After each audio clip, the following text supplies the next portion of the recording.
First off, apology about the lighting. I don't want to set up all my lights to film this video. Number two, the reason I'm filming this video is because Mark Muse, the guy who does Raw reactions here on the site on reviewersunknown.com, is having a little bit of computer issues, so there has been a new episode in a couple weeks. But someone has to talk about the pure abortion of pro wrestling that tonight's Monday Night Raw is about. Keep in mind that we're 6 days away. I'm so pissed off I can't even count on my fucking fingers. We're 6 days away from my pay-per-view. The Monday night show before pay-per-view is the go-home show. You're supposed to get everything in and try to build to this pay-per-view. And they fail so bad at it. Now, you're going to see me looking down. I need to read the results and also some tweets I made and also some stuff I retweeted to tell you what's going on. Okay, here we go.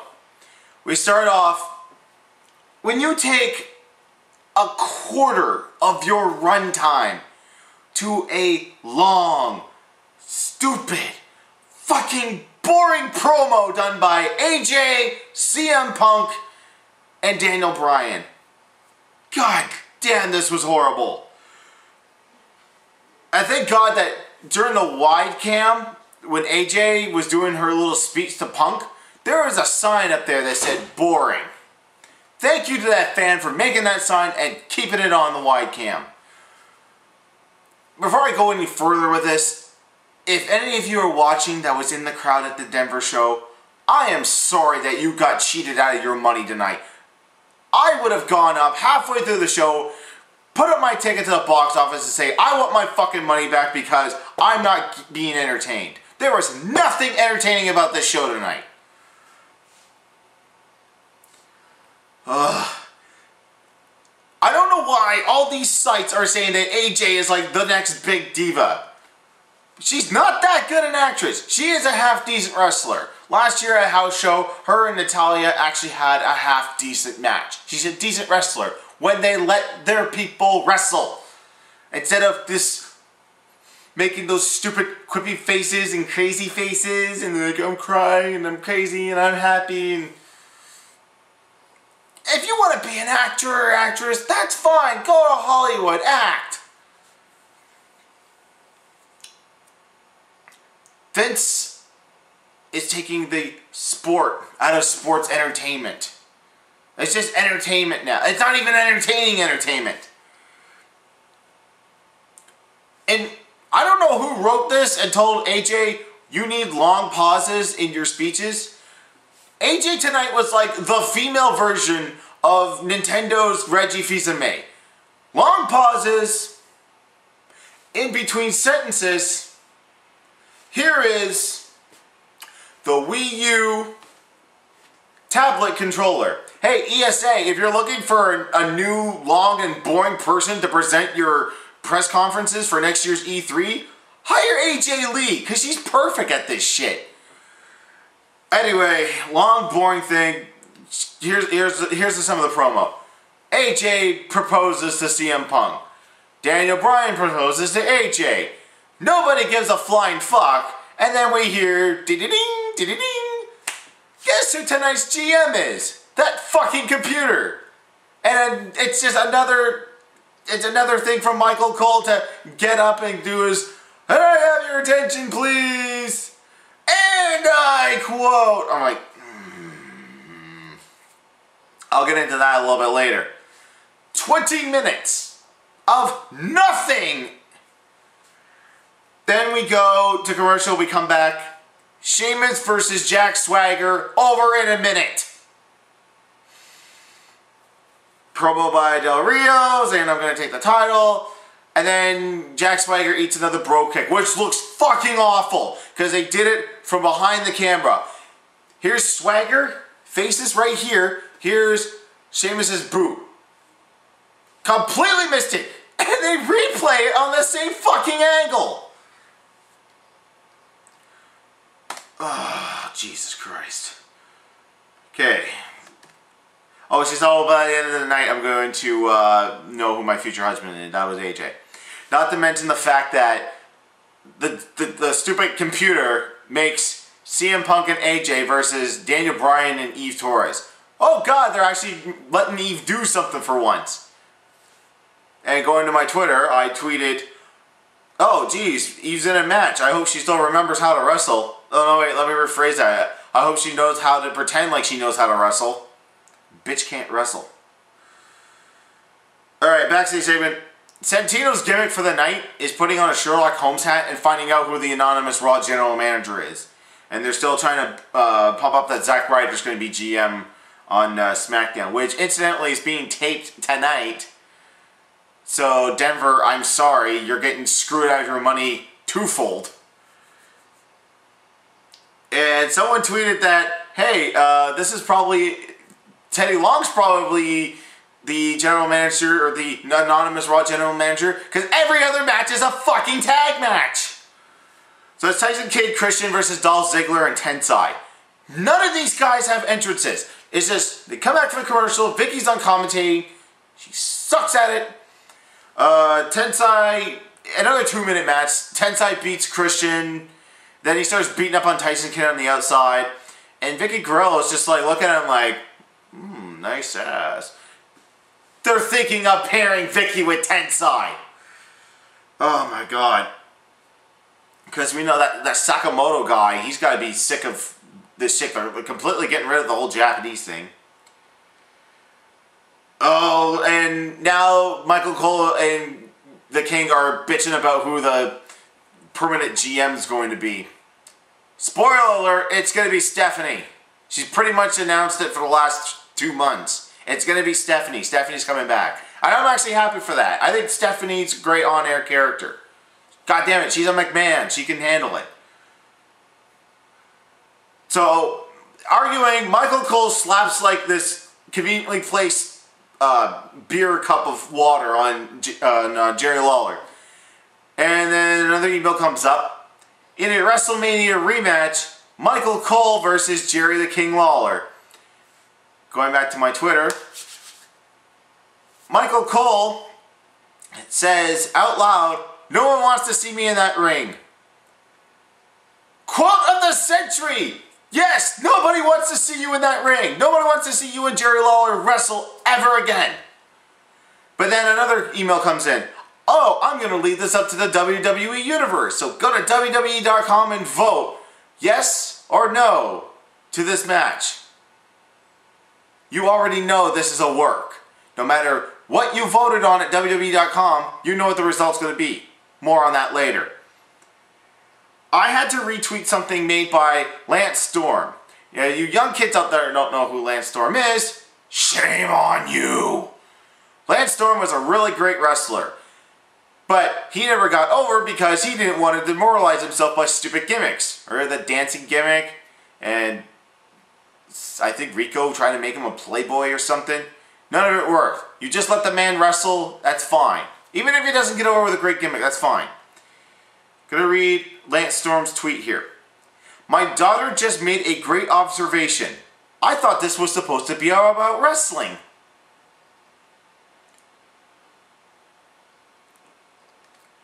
I don't even know anymore.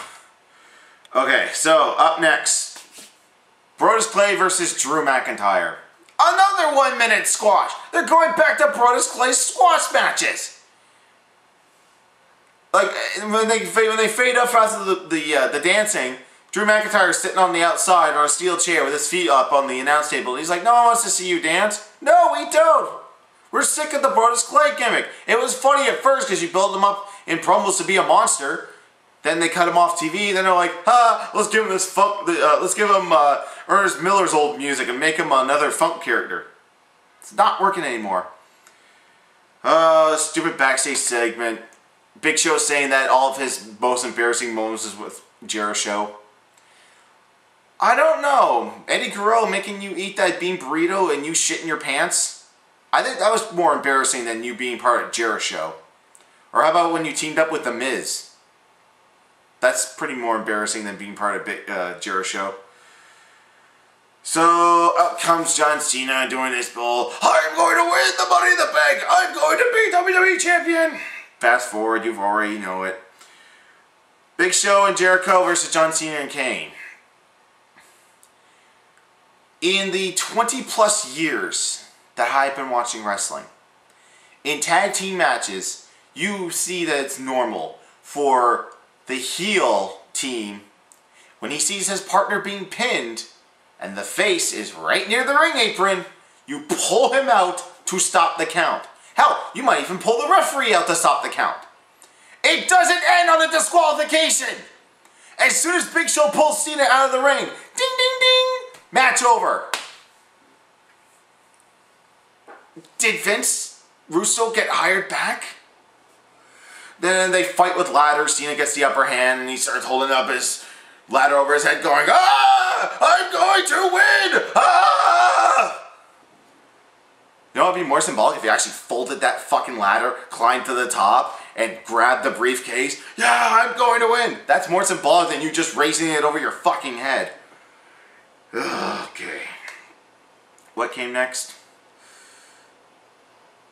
Oh yeah, and I tweeted this about the fucking main event being involving Eve and AJ. News went out that Sarah Del Rey, probably one of the best independent female wrestlers out there, has signed on for a developmental deal with WWE. They need to bring her in, and they need to bring Karma in as soon as possible to make something about this fucking division.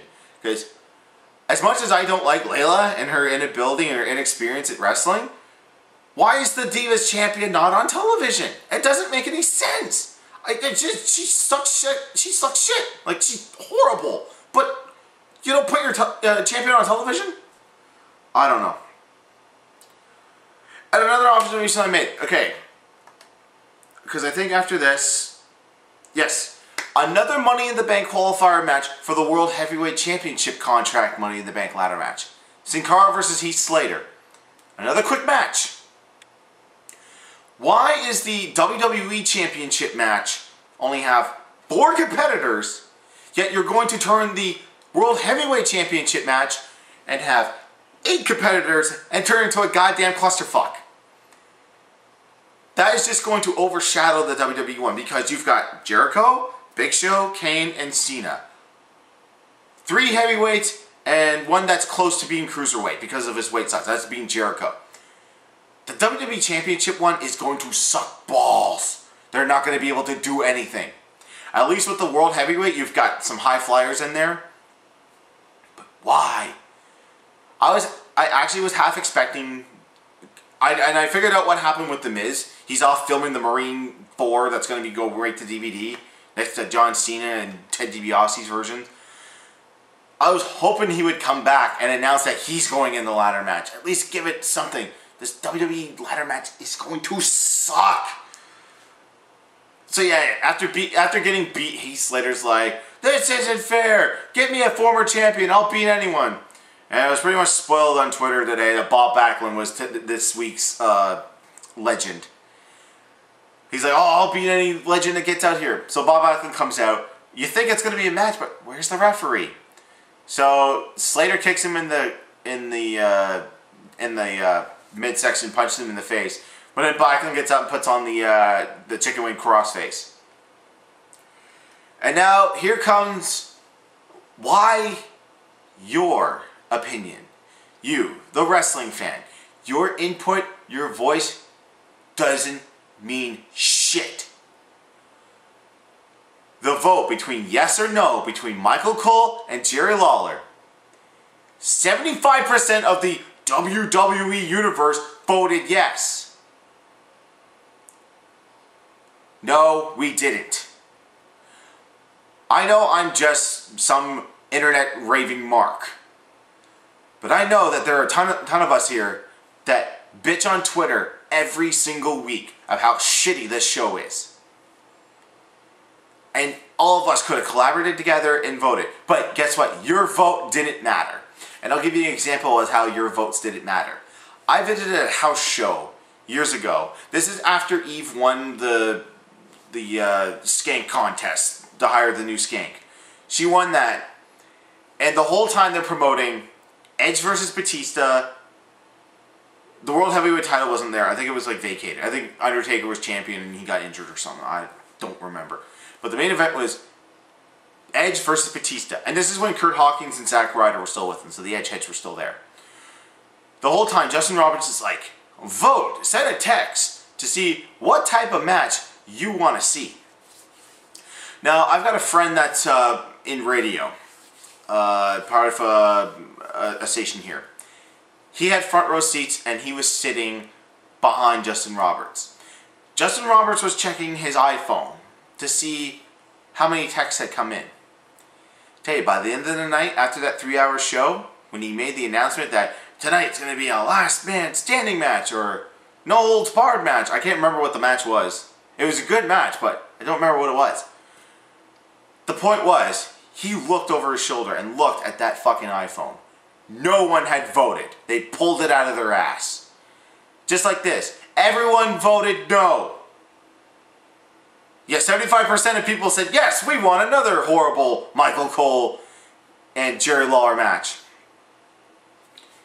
This is what... If all the shit I talked about earlier didn't put a nail in the coffin for this horrible show, this did it. They fight. Cole powders out of the ring. They need Booker T and Josh Matthews for commentating. Booker T throws Cole back into the ring. Jerry Lawler does an airplane spin, 1, 2, 3 wins. The anonymous GM barks in.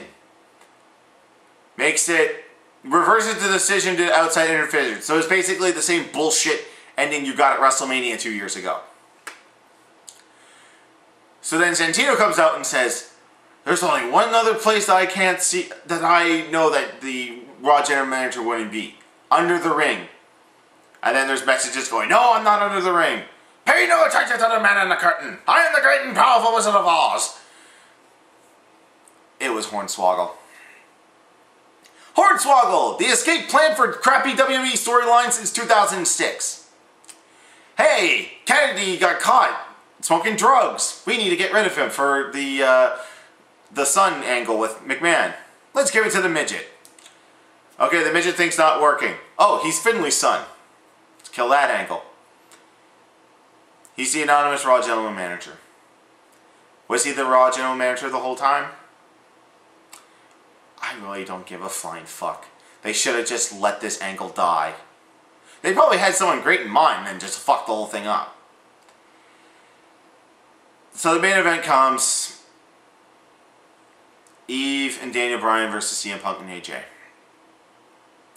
Another short one because the match started at midnight, so we're going into overtime. It was only a 5-minute match. Comes when AJ pins Eve. I gotta say, these two do not mesh well together because Eve is a fucking horrible wrestler. Whoever gave her the Divas title should be shot. And this is the... What? We're 4 weeks after John Laurinaitis leaves Raw. This is like the 3rd or 4th tag match we've seen where the partner jumps off the apron and abandons their partner. Bryan Danielson does... Daniel Bryan, sorry, going by his Ring of Honor name. Daniel Bryan jumps off the apron and it's like, oh, AJ, you got this. Or, Eve, you got this. Gets it to AJ.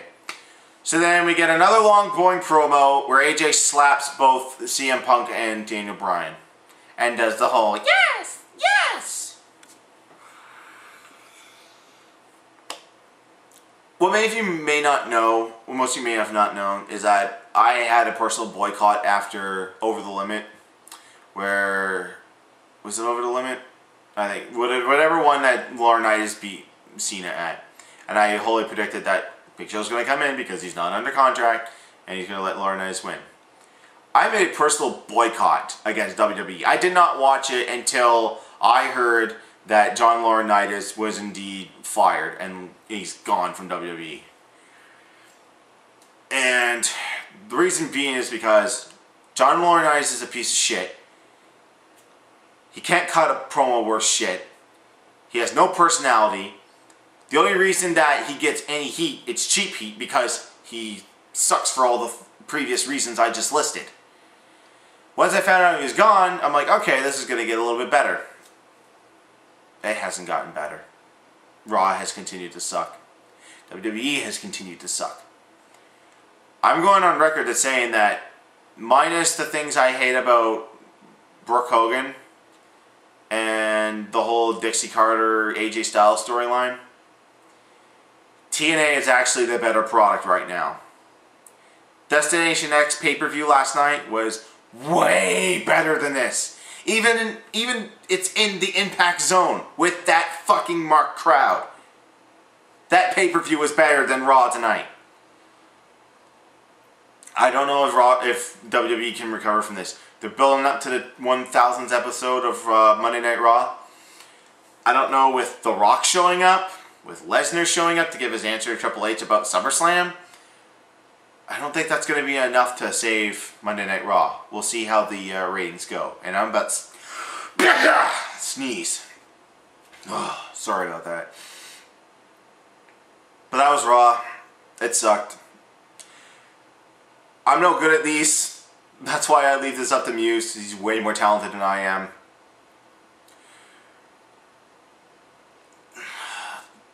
Why? Why can't I have good wrestling? That's all. Raw broke me tonight. Raw really fucking broke me. And broke a lot of people on Twitter. It broke. You guys need to follow on Twitter Sarcastic Mark. He's like condescending Willy Wonka. He's condescending WWE. And when he found out that Hornswoggle was the one with the laptop and the anonymous Raw GM, it broke him. He had nothing clever to say about it. When you break a man that quick-witted, who can't come up with something funny about Hornswoggle being a anonymous Raw general manager, you fucked up, WWE. You fucked up good time. Anyways, it's 1 o'clock here. I'm fucking tired. I'm going to bed. I got a video that I gotta be editing my latest video than watching this fucking horrible show. That's it. I'm done. Night.